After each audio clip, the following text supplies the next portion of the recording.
मारी के मुस्किले वेलु सुसुकी जिला बलरामपुर में बिजली गिरा दिहलू।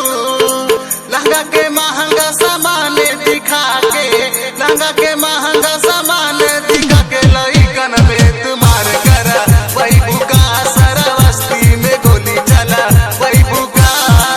ऊपर के सुपर बुफर दिखा के, ऊपर के सुपर बुफर दिखा के लइकन में तुम्हार करा वही बुका सरवस्ती में गोली चला वही बुका।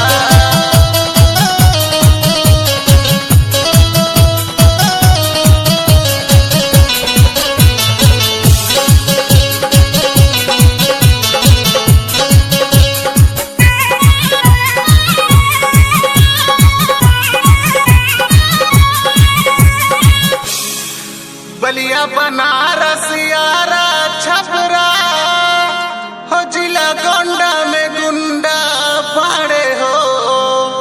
बलिया बनारस यारा छपरा हो जिला गोंडा